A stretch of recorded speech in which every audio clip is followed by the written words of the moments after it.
Shop Amazon for last minute gifts. Great deals for everyone on your list. Gifts for mom and gifts for dad. Even for your sister and your brother Chad. Ah shoot, we didn't realize we were supposed to get a gift for our dog walker guy. We almost forgot about our dentist Dr. Kerr. We didn't expect to get a gift from her. Or our cousin, I forget his name. He got us something nice, better reciprocate. For last minute deals on gifts for people you forgot. Get fast and free shipping at Amazon.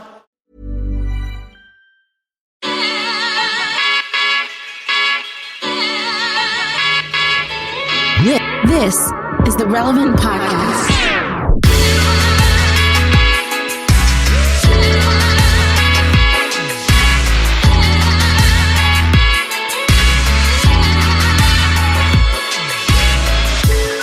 It's the week of May 15th, 2020, and it's the Relevant Podcast. I'm your host, Cameron Strang, and joining me from Loverland, Virginia, it's Jesse Carey. Hello, hello. From Austin, Texas, author, podcaster, Jamie Ivey. Hey, guys. From Nashville, Tennessee, artist and producer, Derek Miner. What up, dog? We have a great show in store for you today. Coming up later, one of my personal heroes, speaker, podcaster, lawyer, professor, human rights advocate, and New York Times bestselling author, Bob Goff, joins us. And later in the show, a new member of the Relevant family, Pastor Dharius Daniels, joins us. Dr. Dharius Daniels. He is the host of the newest podcast on the Relevant Podcast Network. Hit number 1 this week, actually. So he'll be joining us. And also, we close out the show with a little special quarantine game that Tyler and I have cooked up for you guys. So stay tuned for that. Before we get going, though, we record, just a little behind the scenes, we record this podcast on Wednesdays. So if you heard last week's podcast on Friday, we recorded on Wednesday. And in between Wednesday and Friday, some news gripped the nation. And it's a story that we've been covering extensively at relevantmagazine.com. We've been talking about it on our other podcasts like Relevant Daily. But I wanted to take a few minutes here at the beginning of this week's episode of the main show and talk about the story of Ahmaud Arbery. It's something that I was watching, Derek and Jamie, I was watching what you guys were posting about it in the last week. And it's something that hit really hard or home for both of you. And I just wanted to kind of bring that conversation to the podcast. I don't even know how to kick it off. I don't even know a question to ask, but I just wanted to bring it up and give you guys a chance to share your thoughts about Derek, that story. you go first. Oh, man. I don't, to be honest, I don't even know where to start. I know anyone that's followed me knows that this has been, I guess as a black man that is aware, I would consider myself at least aware, if not woke, quote unquote. It's really hard to put into words this. It's almost like a Groundhog Day that never ends, especially in my adult life. It's just like over and over and over and over again. And the only thing you can hope for is just a different outcome of justice. I've kind of got to the point where, and I don't know if this is being jaded or not, but I've kind of got to the point where I'm not even really as much concerned about, I'm just like, like if someone doesn't like me because of my color, fine. People cannot like me for multiple reasons. You may not like me because I like the Detroit Pistons or whatever, but just don't kill me. Like that's literally the thing. Like it's like at this point, it's like I just want to lower the bar to like just stop killing black people because you're biased. Like that's kind of my my resolve now, and it's crazy because I've really personally, as a black man, I've ran out of tears. Like I don't really have. I remember when, growing up, and then Rodney King, and then I didn't even know what was going on at that time. But then Trayvon, Mike Brown, and Jordan Crawford, and just the slew, just the. I've just ran out of tears. Like it's sad, but it's almost commonplace to see this, and then.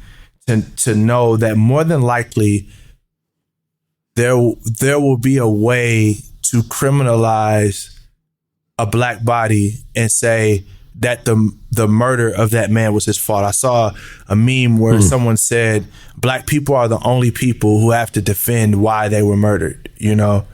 And I'm like, you're absolutely correct. Like, it's not just a murder, but then, well, it's not, hey, that person murdered that unarmed person. It's more like, well, what was he doing wrong to get him murdered? And it's like, we're one of the only people groups, I believe, that have to bear that burden. Just devastating for me, but I'm really numb, unfortunately, and I don't really know how not to be numb. And I know a lot of people I know feel the same way. So, yeah. You know, after we recorded last week, I don't know when you guys heard the news. I didn't hear until a couple hours after we had recorded, and it really hit me hard. And you know, the listeners may not know, I have 4 kids, and 3 of them joined our family through adoption. One of those is biracial, and 2 of them were born in Haiti. And so this news for me as a white woman is hard for me because I'm so freaking scared that my son, who is 14 and looks 17, that this is going to be his reality. And so it's hard for me to think about it as a white woman who is so scared for her Black son. And I texted my girlfriend Andrea, who is a friend of mine, and I just said, again, I'm feeling what Black women have felt for generation after generation, is just that fear of something happening to their children.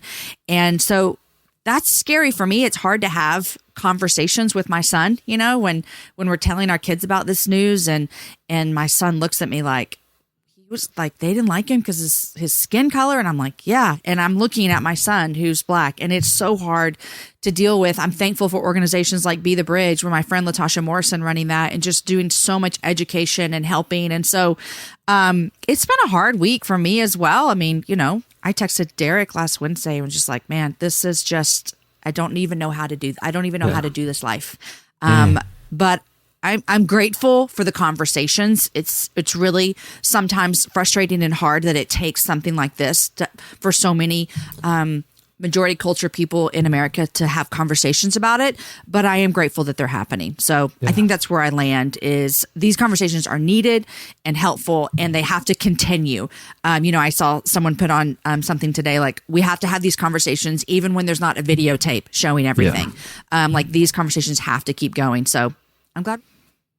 I was gonna say, I saw someone say they didn't arrest these guys because they were caught. They arrested them because we caught them. Like, we saw them on video. Like, they had this video never came out, this wouldn't even have been a story. And I think that's the most devastating thing for me, is that, you know, like how many of these stories are happening that we don't know about. Exactly. Right. Exactly. I think this is another example of why it's so important to, you know, not only be aware, but also politically and socially vigilant to hold people in power accountable. You know, like you were saying, Derek, you know, if the video hadn't been released, who knows what if these 2 individuals, well, we do know, right? I say who knows, we know, because it took, you know, several weeks, like 2 months, to arrest these 2 individuals who, it seems, you know, obviously there's due process, but look, we all saw what happened on that tape. We all know the circumstances that led up to this, you know, poor guy's execution in his own neighborhood. It shouldn't take videotapes for district attorneys and prosecutors and law enforcement to arrest people who have committed murder in the street. And, you know, without that outrage on social media, with the circulation of that video, who knows if this action ever would have happened. So I think it's also, you know, is a reminder of why we need to, you know, we need to be involved politically, not just on the federal, like, it's easy to talk about like presidential elections and things like that, but on the local levels of making sure that the people who are in office are held accountable for the actions that they either did or didn't take when they were given power. Because not only does does it show that justice isn't served. It also shows that there's still, this kind of cronyism that exists in local politics where there are people who would rather protect their own, even if their own are guilty of murder, than do their job and seek justice for victims of violence. So it is a startling reminder of the importance that role that we all have to make sure that these people that we've placed in power through democracy are held accountable for what they did or didn't do. Derek, can I ask you, when you saw the reaction after the news broke Wednesday, Thursday, Friday, on Christian Twitter, a lot of church leaders and stuff were posting about it, and they were hashtag, and a lot of them did the 2-mile run on his birthday over the weekend. As a Black man, how do you feel when you see that? Is that a positive thing for you to see, or do you roll your eyes? Like, do you think it's like, because there's slacktivism, hashtag activism, right? And it's almost like, okay, I pat myself on the back, I feel better that I did this, but it didn't really do anything. Is that how? Like, what's your response? How did you, when you were watching this all play out, what were your thoughts? Yeah, I may not be the best person to ask this, or maybe I am the best person to ask it, because I'm a bit jaded. Obviously just the space that I've occupied in Christendom as far as being a rapper. And, man, if I could tell you some of the stories to be honest, far as racism is concerned, white evangelical Christians have wounded me probably more than anyone.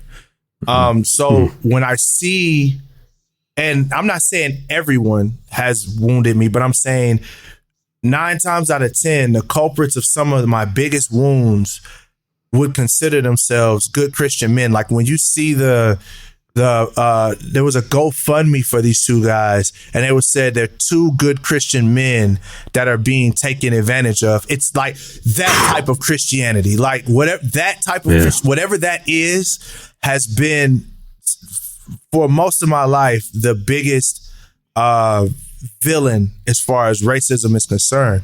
So when I see people who I post a picture or whatever, I'm not really upset in a sense. It's more just like, okay, well, welcome to the party. Where were you with Trayvon? Where were you with Mike Brown? Right. And I remember I was one of the ones that was speaking up about Trayvon's and Mike Brown's and Freddie Gray's and all of that. And I lost concerts, I lost shows, I lost fans, I lost all of that. But then you see, and I guess you could say, well, congrats, this is progress. But I hate the fact that I feel like white people, white Americans, evangelicals, or whoever, and Americans in general are able to ignore the history of race in America and be blindsided by it every time something of this level of extremity happens. Like, it's really frustrating. It's like, oh my gosh, I can't believe this happened. Well, it's like, if you study Black history and what has happened to us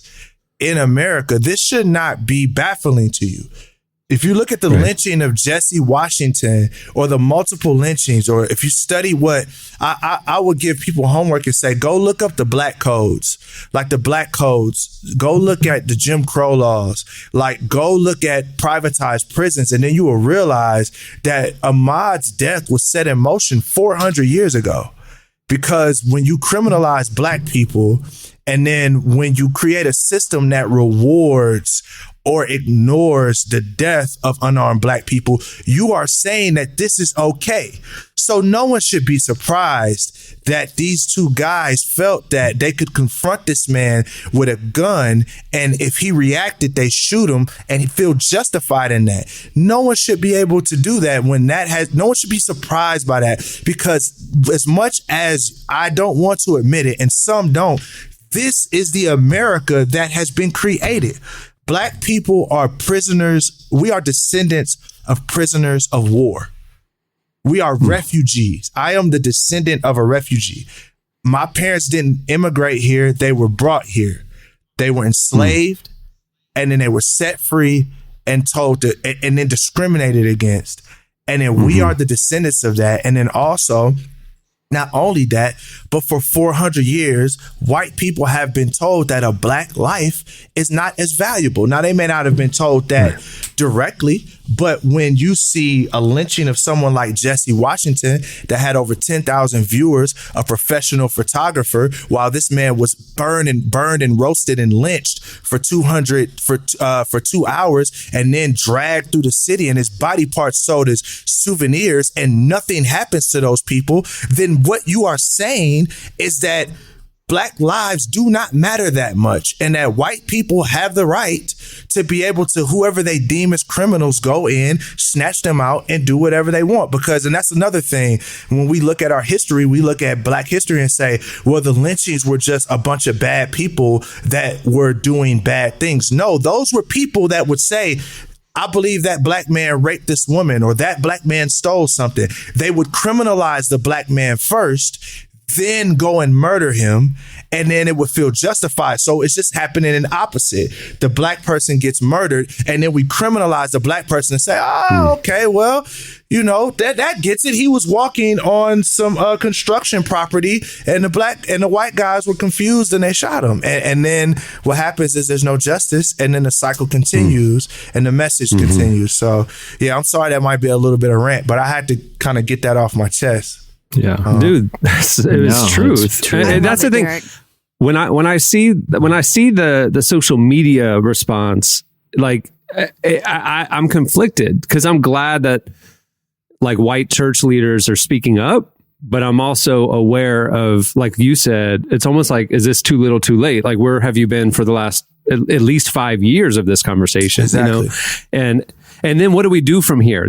I'm always okay, so what's next? What can we advocate for? I think what Jesse talked about is maybe one of the big things that can come from this is like a collective awareness of the inequality in the justice system. And it's like, there's no reason why this shouldn't have been prosecuted or talked about 2 months ago. Why did it require a national outcry because of a video? Like, and now we're seeing like the conflicts of interest with the prosecutors and the DA and all that stuff play out. And it's like, wait, this is broken. The system is broken. I think, like Jesse, you were saying, we can collectively advocate for more accountability in our justice system. Yeah. You know, I think that's one of the outcomes that could come of this specific moment. Yeah. But like, I'm kind of saying, well, what else can we do?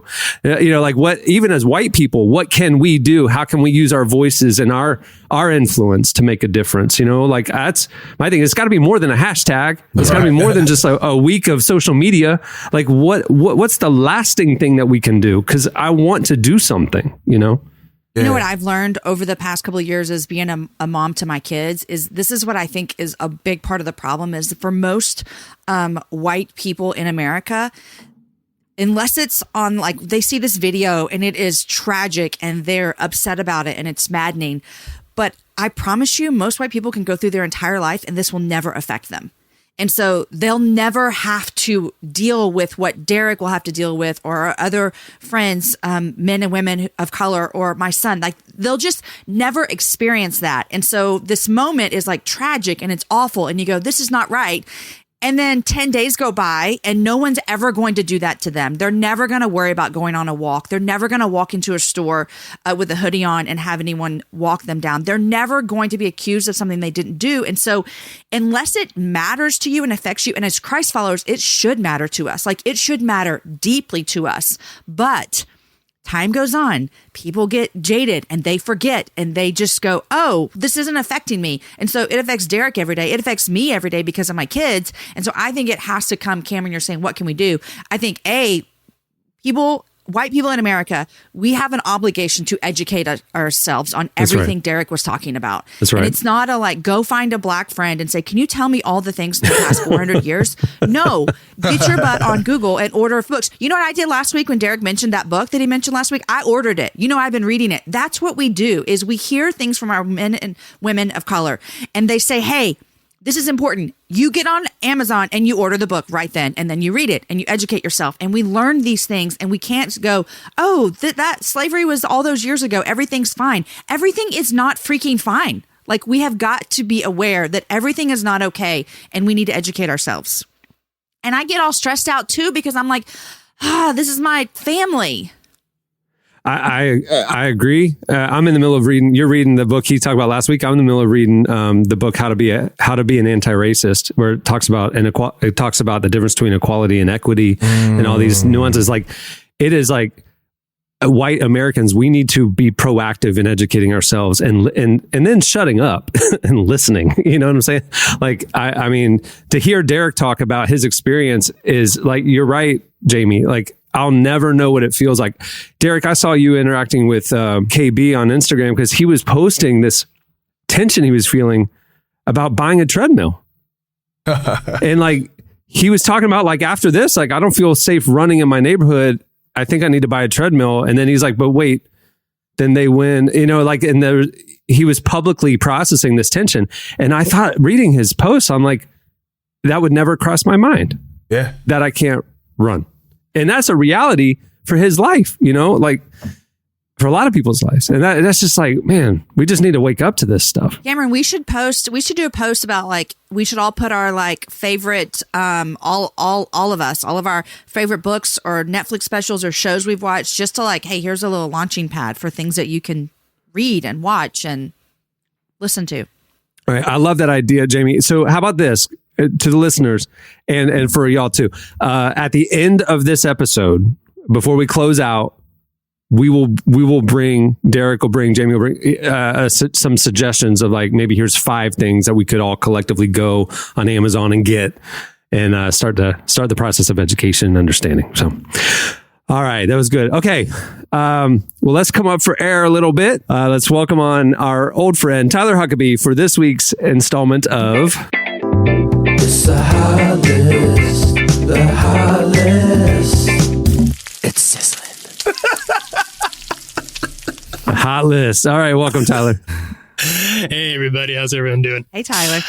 You just joined a very, like it's not a heaviness in the room, but it's like we just went through it. Can I be honest about something? The hot list jingle, yes, please, where it says it's sizzling and it always feels inappropriate. The whole thing. Tonally, it just seems extra inappropriate today. But I love it though. Today. It's great.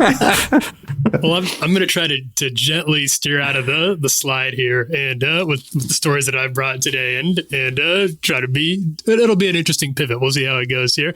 I got 2 stories today. The first one is this is an interesting one just because it's been interesting to watch this person's career rise. Natalie Manuel Lee, stylist and host of Now with Natalie, who's prepping a new 4-part series of conversations with her pal Hailey Bieber for Hillsong's YouTube channel. That show, which debuts this Friday, got a new trailer that looks like an extra interesting and probably a little more authentic than usual look at for people who are curious about the inner workings of the Bieber marriage and people who just like refreshingly honest conversations about married life, comparison culture, and shame, particularly from the vantage point of somebody who's a celeb and has kind of a heightened reality for those things. Here is a clip of the trailer that was released. Talk to me about the season leading up to the marriage. We both were just trusting, hey, I believe that you're for me, so we're doing this thing. Mm-hmm. When people saw us get married, I know it was a shock. I got picked apart in a way that I have never been before. I felt like I had hit a little bit of a breaking point. What do you do in those moments? Social media has created an alternate universe. It's made it be this thing where it's show your best and hide the rest. On Instagram, it would look like all was gravy, and then I'd be like in my bed broken crying at night. I know for myself that I really struggled with letting go of my shame. I couldn't understand what it really meant to be forgiven. And it's like the answer was in front of me the whole time.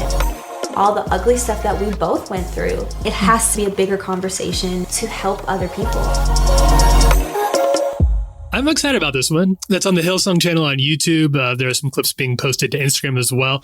I got to talk to Natalie last year, and she opened up about the challenges and opportunities she sees for Christians in the entertainment industry. She told me, quote, "We cannot be concerned about offending anyone with God's truth. We need to be concerned about doing the task at hand that he's called us to do." And obviously that whole conversation is over irrelevantmagazine.com. And if people don't know who Natalie is, she's Jerry Lorenzo's sister, Fear of God. I was going to designer. say, they're arguably the coolest family in America because they have another sister, Angela, who... Soul Cycle. Yeah, she's a soul cyclist. But when you go to her Instagram, it's not like she's just teaching the average Joe and Jane during their lunch break on the spin cycles. It's like Jay-Z and Chris Paul. She has the most casual flexing. Okay. Listen, her brother's Jerry, owns like a really dope streetwear brand, but she even has more casual flexing. Like Jerry Lorenzo has his own action figure. He's a playable character in like NBA 2K. I still give Angela the coolest flexes in that family because she's got pictures, with Jay-Z on a spin bike. Little known fact: I went to school with Angela. She was at Oral Roberts University when I was there. She was a track star. She was like a national, like Olympic level track star at our Christian university. And I learned this when I was interviewing Jerry Lorenzo last year. I learned this. Jerry was there at ORU for 1 year when I was there playing on the baseball team, which I didn't know. I didn't know him as a student. Angela, though, as a student, was like she was so cool. Like everybody knew who she was, but she was like on another level. You know what I'm saying? Hailey Bieber, I met her one time because I stepped on her foot trying to crawl over her at church. Like I was trying to get down the row and I stepped on her foot and she looked at me with daggers, man, like straight up. Like, was she Hailey Bieber then? No, she was Hailey Baldwin then. Okay. But I was like, just going for the empty seat, and it's not my fault. It's in the middle. Her feet are probably insured for $10K a pop. Yeah, exactly. I wouldn't be surprised. There's no way that there's not some sort of liability for you there. She has to walk the runway with those. Hey, and I'm totally intrigued by the Bieber's marriage, so I'm in for this, Tyler. I will say this: the Hailey Bieber, the Justin Bieber, like celebrity couple. It is the greatest level up of all time for Stephen Baldwin. Like no one has leveled up faster and harder than Stephen Baldwin in all that. I think let's just say what it is. He's the winner in all this because I'm pretty sure most people were decided about his status in the Baldwin family. Right now, thanks to this, thanks to being the father and father/father-in-law to the ultimate Instagram power couple, he's right behind Alec at this point. So congrats, Stephen. This is a level up of leveling up.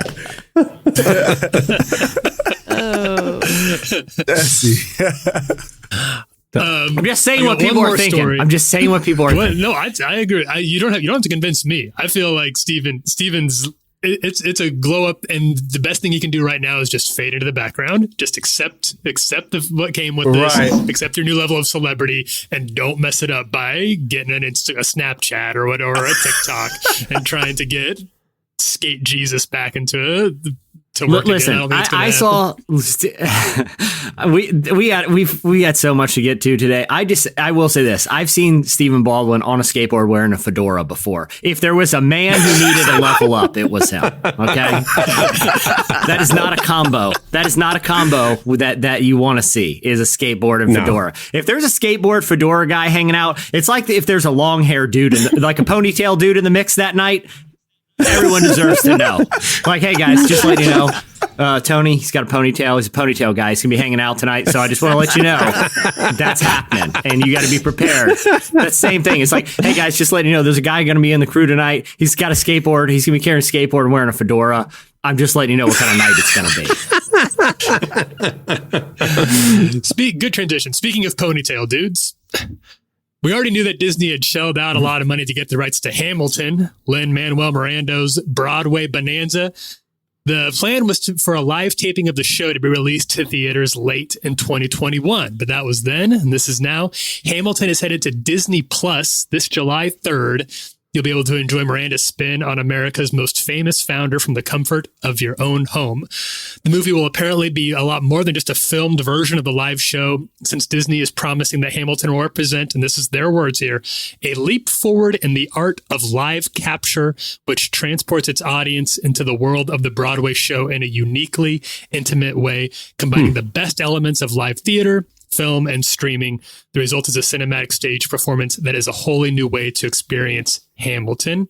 Now, Disney, this is wild. Disney shelled out $75 million for the rights to this show. Oh my God.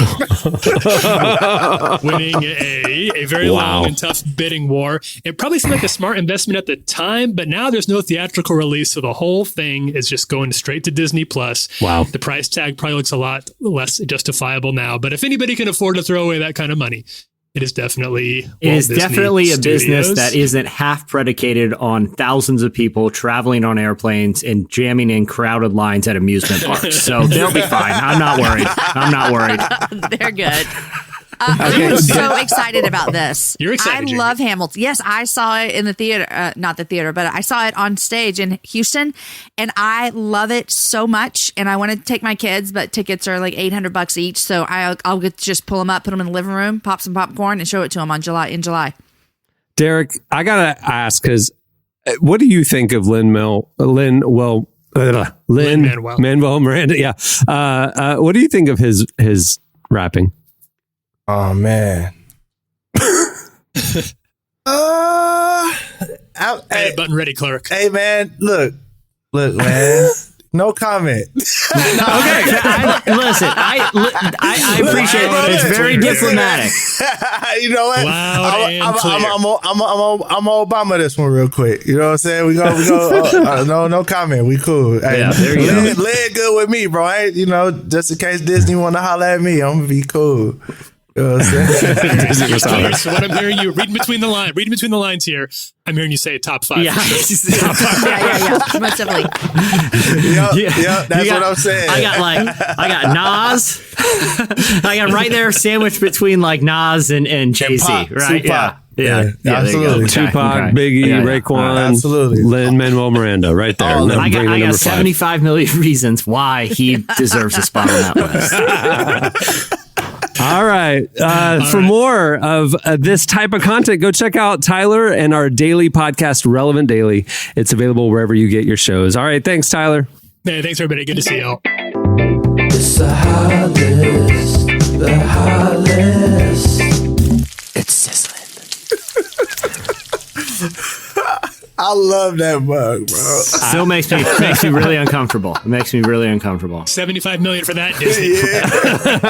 All right, stay tuned. Up next, Bob Goff joins us. When you do you and I do me, everybody wins. I try my best not to judge cause everybody sins. Folks say I'm godly cause boss I put forth in body hymns. In hell some fat little Beyonce, this beat get body then. 2 minutes or less, my doorsteps will lead you straight to heaven. I mold you like corsets and you forceps to pluck a blessing. Straight out the eye of a demon, you can't deny I'm a beacon. For those who've calcified, they third eye and reside in the deep end. Oh, yeah, where we all was born. Might not be a crown on your head, but here we all got thorns. And outside they're pricking proud us and Loki got us to keep us divided from our flesh and hopes that we... You're listening to Tobe Nwigwe. The song is inspired by Fat after we went to the Beyonce concert.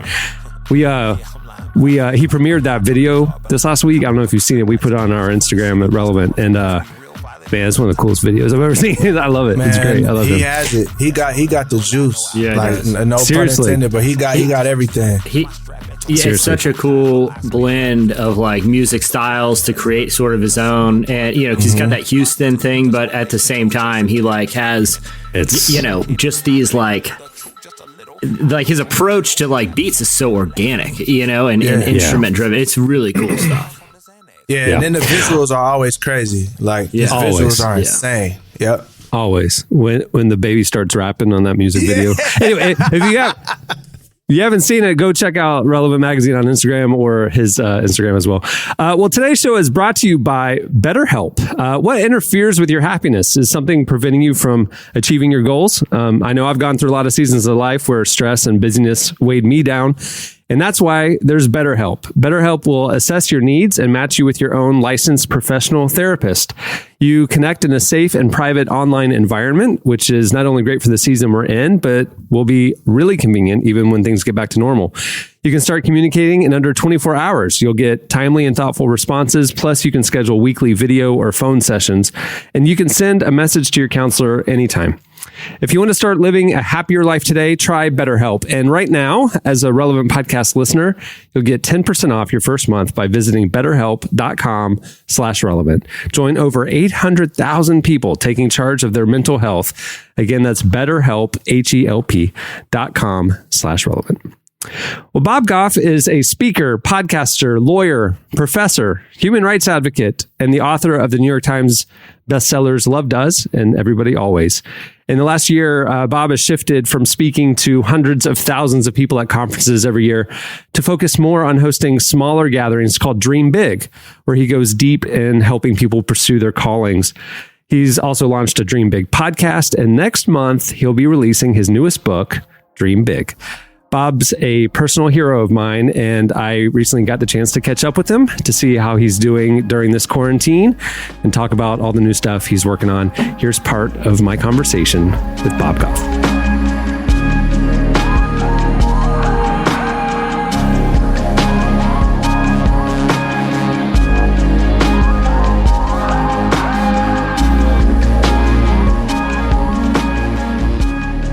So how are you? How are you holding up in this season that we're in? I've found that I've spent all this time talking to you for years and years about how I want to be a grandpa and stayed home and all that. And so I'm a grandpa, and it's like heaven leans over the rails and says, "What's your second wish?" So see, I would have thought, I think of friends like you that are always traveling and you feed off of being with people, that this would be a difficult season for you, but it's not. No, it actually hasn't been at all. I'm not like kind of ricocheting off the walls. What I've done is kind of trying to keep up with all of the things, because I bet like you and the people listening, we thought it would be this break, but actually it took an already pretty busy life. And then you ended up just saying, what's a whole new way of doing that? And so for some people, that's just been a really good thing. And for other people, it's been very disturbing. It's been unsettling. I think there's half the people listening are afraid they'll lose their job, and the other half is afraid they'll keep it. It's true. So there's going to be a lot of people that are going to make some changes because they say, like, actually, this worked out just fine. Yeah, we don't have to go back to how things were. Like this new rhythm is somewhat life-giving for a lot of people. Now, I mean, the isolation has been hard for a lot of people too, like not being able to see family and friends as well, aside from just the fear of the economic uncertainty and their own health and everything. I think the anxiety, like you said, it's like America's split in two right now. There's the people who are really struggling in this season and the people that are actually going, I needed this shift, they're embracing it. Yeah. And I think that maybe the word that comes to mind is how adaptable that we could be. We have this camp that we purchased right before people could stop meeting together, which ended up being a pretty bad idea. So good idea that they're not meeting, bad idea to own a camp at a time that you're not meeting. But we put some seeds in the ground just in case the whole food supply stopped. And then it rained, which actually never happens in San Diego.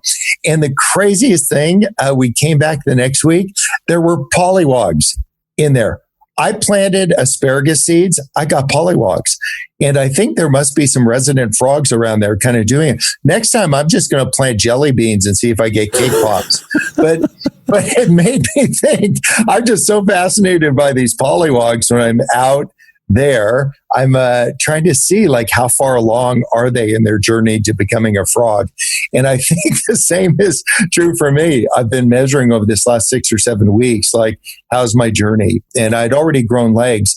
But what I want to do is be a new creation. So I want to be a better, different, more kind of up-to-date version of Bob, like aware of why I'm doing what I'm doing, knowing what I want, figuring out why I want it. And then I think most importantly, deciding what I'm going to do about it. And so I think that would be a great thing for people listening to say, so what do you want? Why do you want it? What are you going to do about it? Those would be 3 great questions to answer. I've noticed a lot of people have used this season to rethink what am I doing with my life? Like maybe my job won't be there on the other side of it. And maybe this is an opportunity to pivot and pursue something that I'm more passionate about. We've seen a lot of people use this as a springboard to like actually positive life change. Yeah. And so I'm really, you don't have to go to the Galapagos Islands to learn how to adapt and to evolve. And so what I want to do is adapt and evolve into like more current Bob. And I think it'll involve sticking around more. I'm getting a lot more enjoyment out of going really deep with fewer people than really broad with more people. And they're both terrific for different reasons. And so I just want to make sure that I'm up to date about why I'm doing what I'm doing. It's just great to use this time to kind of tend to your own fire rather than tending to everybody else's fire.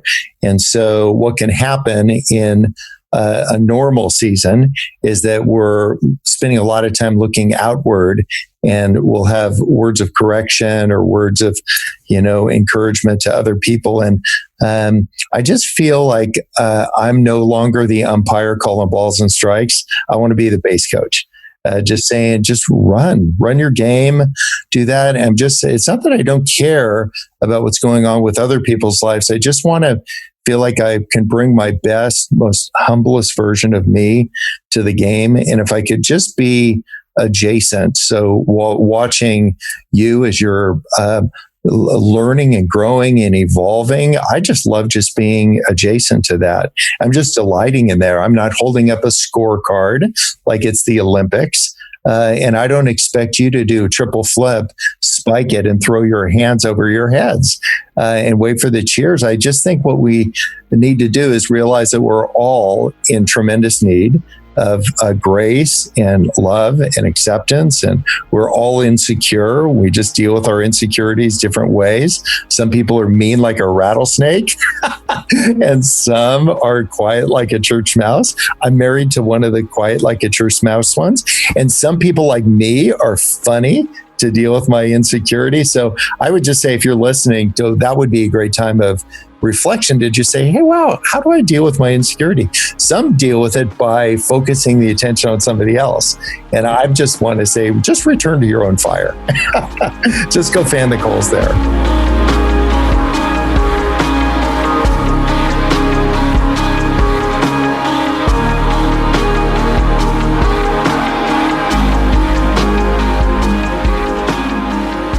To see more of that conversation, check out the full Q&A over at relevantmagazine.com.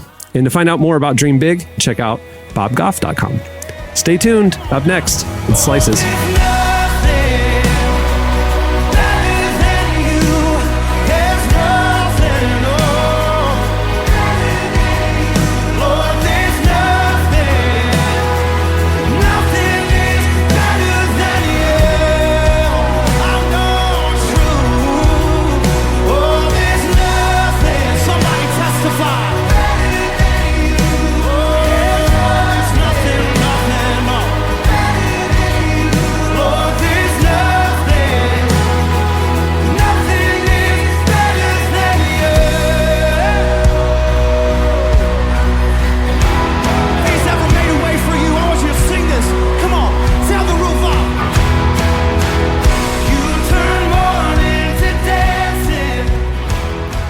You're listening to Elevation Worship featuring Brandon Lake. The song is Graves into Gardens. The song is the title track for the newest project, Graves into Gardens, which is available now. The full album can be streamed wherever you listen to music. Okay, it's time for Slices. What do you have, Jesse? I'm bringing back the twofer this week. It's where I do two slices in the time allotment of one, because I am that kind of communicator. And I also might throw in a hot take here that I texted Cameron about last night. I don't know if there's time. I got a lot to get to today. But first one, Jamie, this first one is for you, because a lot of people, when they heard me talk, I can't remember if it was last week or the week before. I think it was the week before, about how the United States government, the Defense Department, the Pentagon, they chose now in the middle of a global pandemic, like on a Friday afternoon, to confirm the existence of UFOs. No big deal. No big deal. We're just going to slide this headline right under the president freaking out in front of everyone at the White House about wearing masks or not. So no big deal, So it kind of flew under the radar. It seemed to me to be a strategic time to release the news that, hey, UFOs are out there. Well, there's a website called The Drive that focuses on military and government news, and they did a Freedom of Information Act request. And they were looking for very specific things, specifically certain types of incident reports that pilots have to document if they see something weird out in the sky. And guess what? The Drive got this week a bunch of reports of more weird aircraft that fighter pilot jets have seen off the coast of Virginia Beach, my hometown. Okay, this is a quote from one of the reports. He saw quote, an unknown aircraft that appeared to be small in size, approximately the size of a suitcase and silver in color. The pilot was only able to pass within 15,000 feet or 1,000 feet of it and could not identify it. After that pass, they lost sight of it, never regained visual contact again. But these started happening so frequently. Maybe it was a suitcase that fell out of an airplane. That's what I'm saying. It's a size of a suitcase. I'm 1,000 feet away. How can you even know anything about it? Well, they started seeing other weird objects that were flying, and these objects were flying so close to the fighter jets, and they were in different sizes and shapes and colors, that in the report, it says it is only a matter of time before one of our crafts collides with theirs. These aircraft are right off the East Coast doing who knows what, teasing. Listen, if you're out there, if you're teasing fighter jet pilots, I have reason to be concerned. Okay, that is like the new kid at school. It's not like he goes to the playground and picks on the little guy. He goes up to the bully and just starts pushing him. That's what they're doing. They're like, okay, we're just going to go and tease. These fighter jets are fighter jets. Okay, we sell Top Gun. They're not going after the JetBlue airplanes. Yeah, exactly. Yeah. They know what they're doing. They're going for some sky bus. They're not taunting those guys. They're taunting our fighter pilots. There's reason to be concerned here. So I thought, you know what? I live close to where this latest action is. I better bone up on my aircraft ability, because I don't know when I'm going to be called into duty. We've seen, you guys seen Independence Day. At some point, everyone has to go. Everyone has to, a crop duster saved the universe. Spoiler alert in that movie. I don't know when I'm going to be called into duty here. Okay. So I want to be prepared. Podcaster saves the universe. So that's why I was very excited when SpaceX, the company owned by Elon Musk, the controversial and very, very entertaining Elon Musk, SpaceX released this week a simulator. It's free for the SpaceX Crew Dragon, which is this craft that they're going to send up to the International Space Station. And they actually created a simulator for future SpaceX astronauts to use to practice docking at the International Space Station. I was like, sweet. I am definitely going to try that. I've told people what I was capable of at space camp. You guys heard. I landed whatever that shuttle is. What's it called? Space shuttle. The space shuttle. The big white one with wings. The space shuttle. I landed it, not even on the runway. In the trees. In the trees with the cargo doors open, and everyone survived. So the news is that SpaceX has released this simulator of their cabin, like for free for everybody. Exactly. So I was like, all right, I got to jump on here. There's aliens right off the coast where I live. I got to be prepared. I don't know. They might take the aliens might want me on their side. I don't know. All I know is it's not going to hurt to get a couple reps in docking with the International Space Station. Okay, this is your moment. This is your moment. I was part of your crew at space camp, and you do need a few reps. You need to kind of practice it a little bit. What I lack in skill, I make up for in pure, ill-informed confidence, of misguided confidence. And so I loaded up this simulator. Guys, don't waste your time. It is the most boring simulator ever. Like, here's really. I'm not. And here's why I've never been into space stuff, and it's like pulling teeth. Here's what I realized when I'm doing this simulator. Like, you're hitting the arrows, and it's sort of moving very slowly. You see the thing off in the distance. Everything's super slow in space, guys. Like everything's just kind of floating, And it's like, this isn't fun. This is no fun at all. It's like landing a blimp. It's so boring. Like, yeah, I wonder if I'm going to be able to dock it. I can see it a mile away, and I'm moving as fast as I can walk. It's like, hey, I wonder if I can land this blimp in a giant hole. And it's like, I'm pretty certain I absolutely can.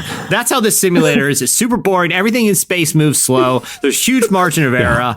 There's no wonder the aliens are taunting us. They see what we're busy doing. Lame simulators. Don't waste your time, people. It's so boring. There you go. Rant over. I know you have another rant in the hopper because you were texting me. I was texting you last night, and I'm trying to decide right now if we need to wait till next week because I know we got a lot to get to, and it's going to be a long I think it's a next week rant because the thing will not go away, so you can talk about it next week. All right. What do you have, Jamie? Well, now I'm just like anxious for next week about Jesse's rant. I can't wait. Yeah. It's fire. It is It's fire. a hot take. Cameron knows. Okay. It's a hot take. Well, I was going to bring you the story about Hamilton. I'm so excited about that, but I got another one for you guys. Don't worry. There is I'm going to quote, I did not make this up, a nacho average showdown happening Friday night. What? So the day you're listening to this, when this show comes out, Guy Fieri, is that how you say his last name? Fieri? Yeah. Uh-huh. Fieri. Him and his son are going to battle Bill Murray and his son from their homes with a nacho average showdown. Yes! A nacho building contest live on Facebook, Food Network's Facebook page. Bill Murray, okay. Let's go. My money on Bill, baby. So you get your family around 4:00 Central, 5 Eastern, and you can watch them have this showdown. And it's to raise money. And there is this organization called Restaurant Employee Relief Fund. And Guy Fieri has already they've raised tons of money for people in the restaurant industry that have been affected by the coronavirus pandemic. And so Friday night, nacho average showdown. And I love nachos. I mean, sometimes during the school year when our kids are in bed, Aaron and I are like, you want nachos? And we'll just make nachos. That's like 3 times a week, 4 times a week for me, Jamie. The kids come out in the morning and all the stuff is left in the sink. And they're like, y'all had nachos last night? I'm like, yeah, that's what we do. We put you guys to bed and then we eat nachos. I love nachos so much. And so Friday night, guys, showdown, nacho average showdown. I love Guy Fieri. Talk about a level up. Guy Fieri's really leveled up in the last couple of years. Like he used to be just the donkey sauce guy and I think I've used this analogy before. It looks like a Hot Topic. It looks like a Hot Topic exploded onto him. Like and clothing and hair dye just randomly landed on. He's like, all right, well, I guess this is my look now, But like a 90s Hot Topic, like in an old mall they forgot about. He need to level that haircut up though. He need to level that haircut and kill them Hawaiian shirts. Hey, dude, he leaned in. And he's just like, guys, this is my thing. Yeah. And he's riding that into the sunset. And he's actually, and it turns out, like, despite his look, which is not aging well. I don't know that when he began it was the right choice. But are you talking? It's kind of like when Hulk Hogan went bald. Yeah, like his look didn't age right. It hasn't aged. Like the spiky leather bracelets just aren't doing what they did back on at the Affliction t-shirts at Cornerstone 98 or whatever. So, but anyway, I do think he seems like a pretty good dude that he's using his platform to constantly raise money for worthy causes. So good for Guy. We have here in Orlando, we have a Guy Fieri chicken joint. It's like donkey sauce is on the sign and stuff. Yeah. I mean, so if you ever have a hankering, I can get you some Guy Fieri. Yeah. What do you have, Derek? So Lifeway, I guess they polled multiple churchgoers and pastors about sermon length. And they had 2 different classes. Were the sermons less than 20 minutes or were they between 20 to 40 minutes or were they more than 40 minutes? Well, most people kind of landed in the sermon is between 20 to 40 minutes.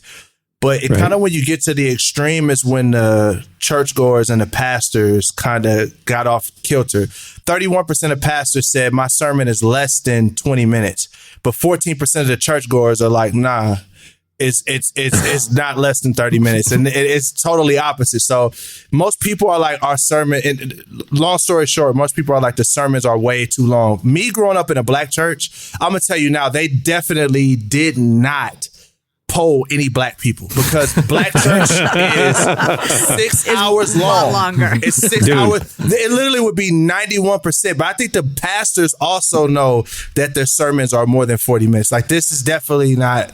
Yeah, it would be a no-brainer for us. I grew up in Pentecostal church, and it was 2.5 hours. Was normal. Yeah. I mean, a sermon or the whole thing? No, the whole thing. It would be 10:30 to 1, 10:30 to 1. And like, but the sermon was over an hour. Man. And no like, question. I mean, and you're pushing one, and like he dropped that, okay, final point kind of tease, right? But he's going another 35 after that. Like you're kind of going, oh man, we're going to lunch. Like he's wrapping up. He's not wrapping up. People watch Sunday football every Sunday, and it's like, I went to, growing up, I was in a black church. When I went went to college and went to college church or whatever, like everybody had to get out by 12 so they could watch kickoff. I never saw a kickoff ever. To this day, I'm not a football fan because of that. Like I'm not. Me too. I don't think I could. Me too. I honestly don't think I could go to a church that interfered with kickoff. Like, hold on, Derek. Hey, I don't think I could. Listen, Derek, I'm the same as you do. We wouldn't leave. Service would end around 1. Yeah. We would then fellowship. So we're not leaving the building until 1:32. Yeah. Then we'd have to go to Sunday lunch. Well, I'm not home till 3:30. I missed all the games. I'm not a pro football fan either because of the same thing. Absolutely. Sunday was about church. Sunday night church too, I'm sure. Oh, yeah. And so you missed Sunday night games. When I was a kid, there was Sunday night church, and then when I was a teenager, we would host a youth group, small group at my house, and so I had to start getting the house ready for small group. I never saw a football game until I was an adult. My pastor's growing up, they would wear football jerseys to church, and that's how you know. Okay, I'll be out on time. He's wearing, especially that 1 year Tebow was like lighting it up in Denver. Every pastor in America is like, we got to get out of here. Go watch the miracle happen. Here's the red flag for sermon times. Okay, is when there's an acronym within the acronym. Okay, that's how you know we're in trouble today, guys. We're going. I thought when there was a 3-point sermon on joy, and then I thought we were fine. But then when he busted out an acronym within the O, we're in big trouble, guys. We're in big trouble. Buckle up. He's doing a twofer sermon. Exactly. He's doing a twofer. He's jamming two sermons in here. You can't do that. One acronym per sermon. All right. Well, that'll do it for Slices. Stay tuned. Up next, Dharius Daniels joins us. 'Cause I got nowhere else to be, so I stay inside with you. Got nothing left to do but be alone inside your head. So I sing it by myself or play it in the room. 'Cause I've nothing left to do but be alone. Oh, I can see inside your face. You wanna be. You're listening to Super Whatever. The song is Melancholyism, which a lot of people have right now in the quarantine. Well, we wanted to bring on Dharius Daniels to the show. If you don't know him, Dr. Dharius Daniels is the senior pastor of Change Church, which is a huge ministry with more than 6,000 members in New Jersey and Orlando. Dharius got his master's from Princeton Theological Seminary, so he is smarter than you, and his doctorate from Fuller Theological Seminary. He's the author of several books. The most recent is called Relational Intelligence, the People Skills You Need for the Life of Purpose You Want. And he's also the host of the newest podcast on the Relevant Podcast Network, appropriately titled The Dharius Daniels Podcast. It debuted at number 1 in the Christian category on Apple Podcasts this week. So very cool that everybody jumped on and supported the show. Welcome to the Relevant Podcast, Dharius. I'm glad to be here. I'm glad to be a part of the Relevant family. I just want to make one correction, Cameron. I need to make one correction regarding my introduction. You said I was smarter than most people. Yeah, that is true. That's not true. I just wrote more papers than most people. That's true. Okay. All right. I'll take that. So, okay. The idea for this podcast, let's tell the truth behind the scenes. The idea for this podcast happened at an Orlando Magic game. Yes. Right? I think they lost. We were saying they probably lost. I don't remember the game, but I'm sure they lost. I'm sure they lost, though. I'm like 90% sure. They did not lose that night. They played Philly, though. We were both at the game. Okay. Thank you very much. Yes, thank you. So Derek's a big Pistons fan, and you're a big Sixers fan, and a Jordan fan, I guess. Yeah. And I'm a Magic fan. So, all right. Well, so we were at the game, and I'm sitting there, we're just talking, and I'm like, I would listen to you talk. Why don't you have a podcast? You know? And you're like, man, I've been wanting to do one. And so next thing we know, we worked together, launched this thing, and it's been a lot of fun. So tell the listeners a little bit about your idea for the show and what you want to do with the new podcast. Well, one, I think it just kind of lines up a lot with the vision of Relevant and the contribution it's making to the culture. So I feel like it was kind of a perfect partnership for me in that sense, because I am a person of faith, but I do believe that our faith needs to live itself out in life and in culture. And so I was having all of these conversations with people about everything that's going on, not just in their faith, but in their life and in their culture and in culture, excuse me. And people had perspectives on it, opinions about it, questions about it. Some of it impacted their life. Some of it was just stuff they were interested in, and they wanted a perspective that just kind of lines up with their worldview. So that was kind of the heart behind the podcast, in the sense that, okay, I do sermons every week. People hear that, but there are a lot of other things that impacts people's life that they want and need to hear conversations about. And there are things I have interest in and I just wanted to talk about. And so I felt like this was the appropriate avenue to do it. You guys came alongside and have been great in terms of the guidance you've given me. Shout out to Clark Kent, aka Superman, who really helped on the tech side. But it's just been a great experience so far. I'm really excited about it. One of my favorite parts of the show is not only the guests that you have on. The first episode, you had Judah Smith. You've got guests like Mike Todd coming up and Christine Kane and a bunch of leaders. But one of my favorite parts of the show is at the end when listeners ask you questions. Because I mean, my favorite thing is like, I don't want to hear you interview somebody. I want to hear your insights about a lot of stuff. Yeah. And so I love that the listeners can like kind of lob you everything from like last week, somebody asked you about the Jordan documentary. Yes. Cause I know and then there's kind of like all aspects of life and being stuck in quarantine and stuff. And it's really cool. I like that part of the show a lot. Yeah, it's one of my favorite parts too, because there's the thing, especially when you're interviewing communicators. Communicators talk. They talk a lot, and a lot of stuff they're saying is good, but they talk a lot. And so sometimes all of the conversations are great, but sometimes they're not as broad as you would like for them to be. And then sometimes they're just things that are happening in the world that need to be discussed that person may not be as passionate about or interested in. So I think the Q&A part gives me a chance to hear what people are thinking. And that helps me in so many different ways. And it also gives me a chance to kind of speak into like these broad issues that matter to me, that I'm interested in, and that matter to a lot of people. So actually, it's my favorite part of the show, I think, is not just answering them, but just seeing some of the things that people are asking and thinking about. Now, okay, so to you guys, Dharius is a masterful communicator, speaker, things like that. New to podcasting. Yeah. Jamie, you've got one of the most popular podcasts out there. And Jesse, you've been podcasting since 2005. So I'm just wondering if y'all have any tips for Dharius as he's entering this new medium. Jamie, do you want to go first? Sure, I'll go first. Dharius, first of all, congratulations. Thank you. Great new show, hitting number 1 that first week. Such a great thing to happen. Here's my advice, okay? You hit number 1, that's amazing. I say this to people all the time. Make the show you want to make and don't worry about where you end up on the charts. Right. Great. Because the charts can be deceiving. We all know this. Yeah. Not deceiving last week. That's amazing. But I'm just saying, make the show you want to make and don't get caught up in where you land each week. Great.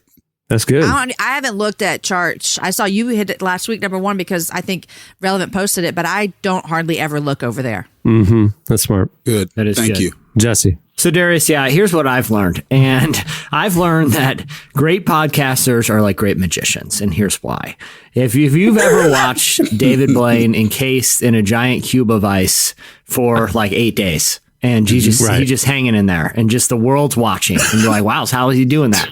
It's because he's naturally learned to suppress what many people thought were involuntary things happening in his body. He can slow his heart rate. He can lower his body temperature, just live in that ice block, and it's amazing. We all have something in us that is this little voice. Where are you going? Just listen, this involuntary voice that tells us. Jesse, are you a preacher? Are you a preacher? I'm bringing some truth, right? But we all have this involuntary thing, this little voice that tells us, don't say that. It will be funny, but people might get mad. People might get offended. I've learned, like David Blaine can slow his heart, to just quiet that voice. Yeah. And I say whatever I think without any filter. And I've silenced those involuntary things. And I just let her rip. And I don't think twice. Because the podcast, then, at the end of the day, I find podcast listeners very, very forgiving when I say wild, crazy, inappropriate things. So really let her rip, Dharius. Like, don't feel like you got to hold back on the listeners. Wow. That's my advice. Listen, I'm taking that. Clark Kent and OG Jesse 05. I was alive at 05. Yeah, you're the OG. For real. Yeah, that's great. We've been doing this podcast since August 2005. That's when Relevant Podcast launched. That's amazing. So 15 years this year, which is a lot of talking. Somehow I've only been kicked off the internet 3 times, and those have been addressed. And Jesse, I listen to that voice every day. Every day, I'm like, "Don't do it, and I don't do it. And see, I'm still no. You're like, Jamie has literally asked me before. She's like, "Do you ever get this little thing?" She's like, "Maybe you shouldn't say that." I was like, "Oh no, I stopped listening to that years ago." I love it. Well, hey, everybody, go check out the Dharius Daniels podcast. It's available wherever you get your shows. It is the first of kind of what you'll see from Relevant this year. We're going to be launching several exciting new shows in the coming months. And Dharius, we are excited to partner with you on it, man. And I'm a fan. I mean, I just like the show. So we're excited to help you get it out there. So go check it out on Apple Podcasts or wherever you get your shows. Thanks for joining us, Dharius. Thank you. Been great. Thanks, Dharius. Hey, everybody, stay tuned. Up next, we have a special game, Quarantine Edition. I don't wanna be your second best. I wanna be your only one. I don't wanna be your late night test when you're lonely looking for fun.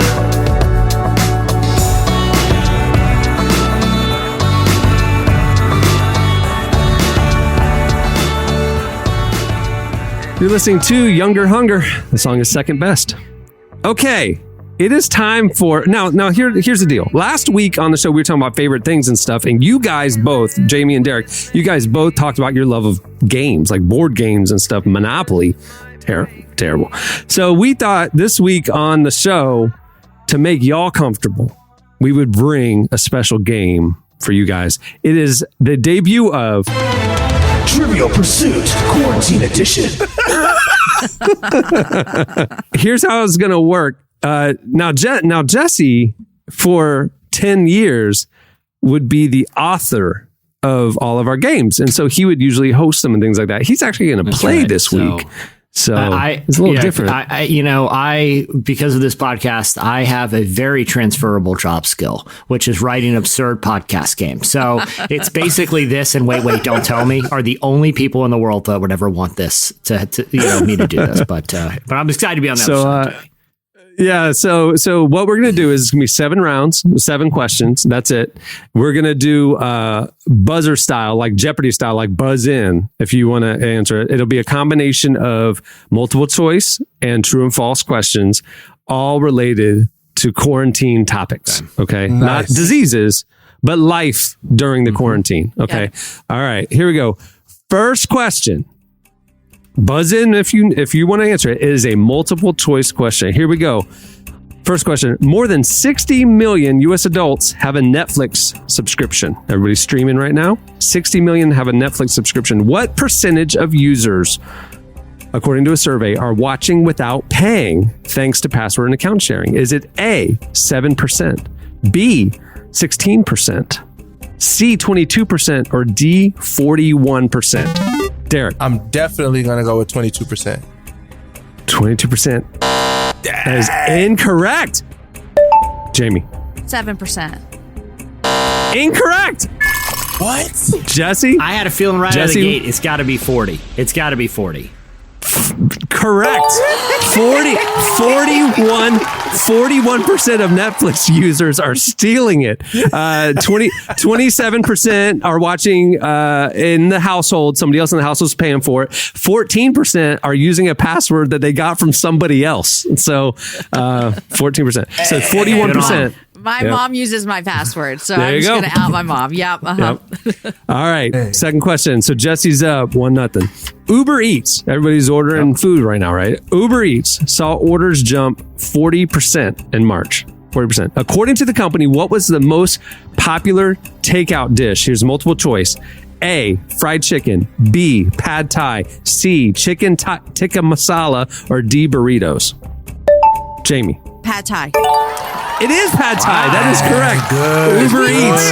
We order pad thai all the time at our house. I feel like pad thai is a good Uber Eats order because like all the ingredients just kind of get to know each other a little on the drive over. Because some Uber Eats, you're like, I don't think these waffles are going to translate, dude. They've been in that car too long, Burritos. One of the worst. Yeah. One of the worst is tacos because sauces make it all soggy by the time it gets you to want you. hard shell or soft shell? It doesn't matter. They're going to be soft by the time It doesn't matter. They're all soft, yeah. So it's going to be soft when I get here. All wet right. and soft. That's all. All right. So Jamie won and Jesse won. All right. Here we go. Third question is a true or false. True or false? If you're laying on the couch and drop something and you can't reach it, then you probably don't need it. True or false? Derek. That's absolutely false. It's true. If you dropped it and you can't reach it, you do not need it. What about it is This is subjective. totally subjective. That is my opinion. Like I am laying there. I am not getting off that couch to go get that thing. Listen, Harvard research I don't need study or it. something. I know that my quote unquote doctor says to take my quote unquote diabetes medicine every night at quote unquote 5 p.m. on the dot. It's all the way over there. So yeah, no. All right. So still Jesse won and Jamie won. Question 4 is multiple choice. Multiple choice. Here we go. All right, let's go. I'm gonna get one. During quarantine, SNL, Saturday Night Live, has debuted DIY type at-home episodes featuring socially distanced sketches and big-name guests. Okay, this is a real question. I didn't make this up. Who is the first and so far only SNL cast member to receive an Oscar nomination while on the show, while cast member on the show actively? Is it A, Eddie Murphy, B, Tina Fey, C, Kristen Wiig, or D, Billy Crystal? Jesse. I'm going to say it is Tina Fey. Incorrect. Derek, are you going to take a guess? It's clearly guessing here. Just guess Eddie one. Eddie Murphy, Kristen Wiig, or Billy Crystal is what's left. If I take a guess, man, that's hard. I want to go with Eddie, but nah, I think we're going to say Billy Crystal. Incorrect. All right, Kristen, Jamie, Eddie, or Kristen? Eddie. Incorrect. You guys all got it wrong. Kristen. It's Kristen Wiig. Kristen Wiig was nominated for Best Original Screenplay for her work in 2012's Bridesmaids while she was on the show. Oh, yeah. Okay. All right. So 4 questions down, only 2 correct answers. 1 for Jesse, 1 for Jamie. All right. We got 3 questions left. Here we go. Question number 5 is multiple choice. And there's a quarantine themes here, okay? When were sweatpants invented and by whom? Sweatpants. A, in Los Angeles in the 1950s by Howard Champion. B, in Philadelphia in 1824 by Bob Sweat. Sweatpants. Bob Sweat. C, in France in the 1920s by Le Coq Sportif. Or D, in Russia in the 1880s as military apparel. Or E, in Bill's mom's basement one night when Bill blew out the jeans and had to find an alternative. All right. Anyway, B, and I'm going to go with the obvious answer, B, Mr. Sweat. That is incorrect. Oh my God. Okay. Hey, I'm sure there's somebody in the world, in the history of the world, named Bob Sweat, but sweatpants were not named after Bob Sweat. So just FYI. All right. Jamie. The Russians. The Russians? Incorrect. It is not military apparel from the 1880s Russian army. Champion. Oh, okay. Back to Derek. It got to be champion. Is it champion? No. It's the French. Howard Champion was not the founder of Champion. That's just a dude. It was the French, wasn't it? Oh my God, bro. Jesse, call it. French. It's the French. Okay. In France in the 1920s by Le Coq Sportif. That was when sweatpants were invented. It's such by a the French thing to do because they're like, hey, we're going to invent these pants and act like they're cool because they're French. The rest of the world's going to be wearing them. And then we're going to be like, haha, suckers, you're wearing sweatpants? You got tied by the French. That was a terrible French. Fun fact about sweatpants, I wear them every day. So there you go. Right now, that's a fun fact. All right. True or false is the next one. Ready? True or false? Two questions, or 3 questions left. Sorry, there are 8 total. All right. Right now, Jesse 2, Jamie 1, Derek 0. But Derek, you got 3 left that you can pull ahead. So here we go. True or false? A lot of people are struggling because they can't get haircuts right now. That's not the true or false. That is true. That's just context. That's true. Here's the true or false. The world's longest documented hair belongs to Xi Jinping in China in 2004 when it measured in at 18 feet 5.54 inches. True or false? False. It was 18 feet, 0.5543 inches. So is that your official answer? Are you saying false? It is true. Then I would have got that. I picked true. Darn it. Jamie got in there.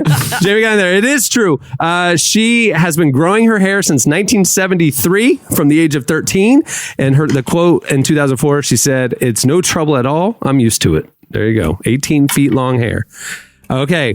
Now it's tied. Jesse 2, Jamie 2. 2 questions left. Here we go.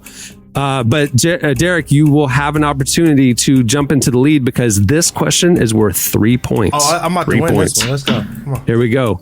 So question number 7.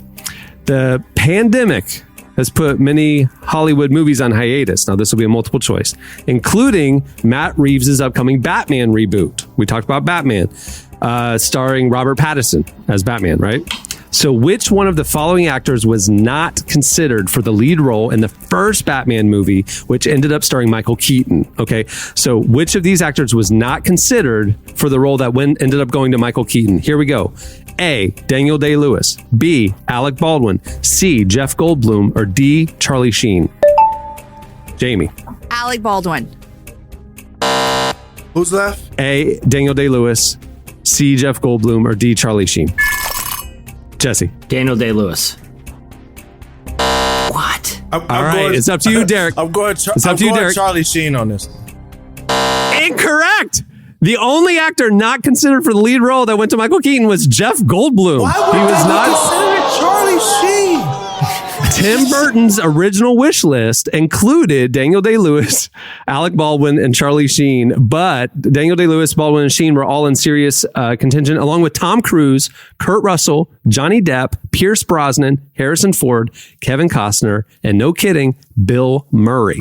I would love that. So Michael Keaton really missed getting opportunity there. So all right, here's the last question. It's a true or false.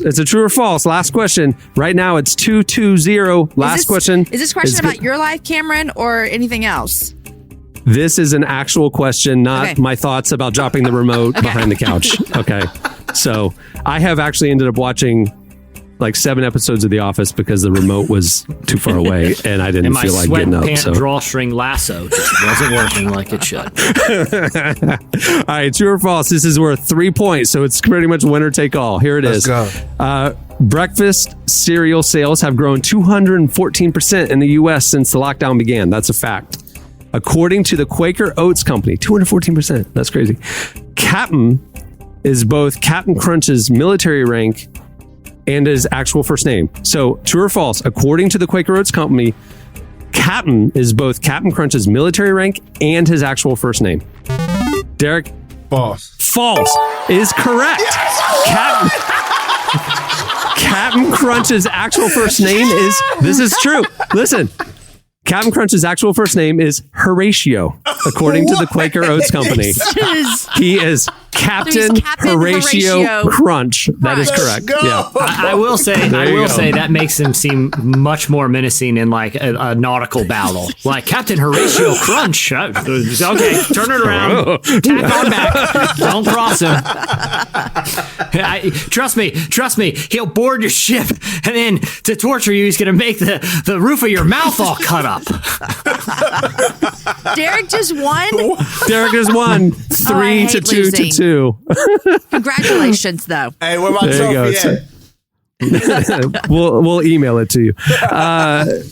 So that is the debut and probably finale episode of Trivial Pursuit Quarantine Edition. Oh, man. Okay. Well, many thanks to Bob Goff for joining us. Pre-order his new book, Dream Big, now, and you can find out more at bobgoff.com. And remember, go over to relevantmagazine.com to read more of our Q&A with him. There was a lot more that we talked about.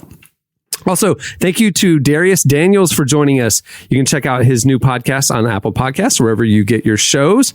And thanks to Tyler for joining us. You can check him out every day with our podcast, Relevant Daily, where we cover what's happening at the intersection of faith and culture in about 10 minutes. Okay, now, before we say our goodbyes, I mentioned at the beginning of the show that now we would bring you guys a few recommendations of resources, books, and things that you can engage to better educate yourself about the important racial issues facing our country right now. So do you guys have a couple recommendations?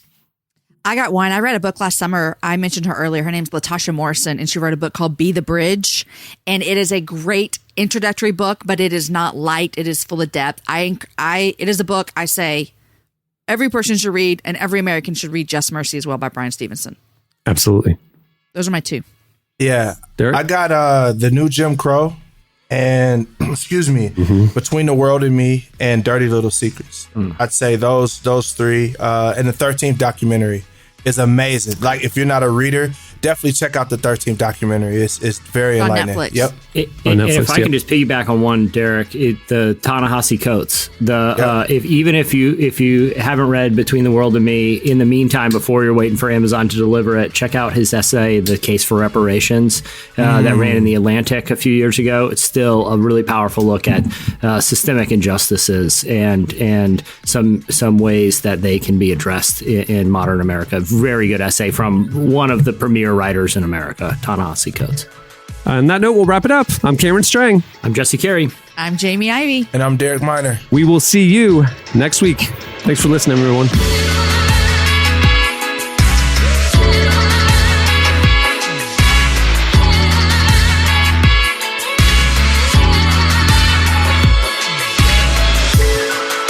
Thanks for listening to the Relevant Podcast. Check out our features, interviews, and news updates every day at relevantmagazine.com. And make sure to follow Relevant on Twitter, Facebook, and Instagram for the latest. For more great podcasts, check out our Relevant Podcast Network, featuring shows like Relevant Daily, Signs of Life, Unedited, and many more launching throughout the year. Shop Amazon for last minute gifts. Great deals for everyone on your list. Gifts for mom and gifts for dad. Even for your sister and your brother Chad. Ah shoot, we didn't realize we were supposed to get a gift for our dog walker guy. We almost forgot about our dentist Dr. Kerr. We didn't expect to get a gift from her. Or our cousin, I forget his name. He got us something nice, better reciprocate. For last minute deals on gifts for people you forgot. Get fast and free shipping at Amazon.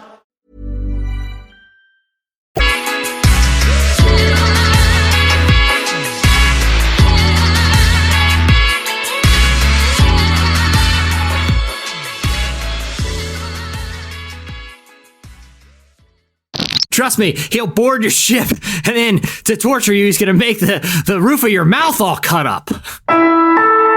Relevant Podcast Network.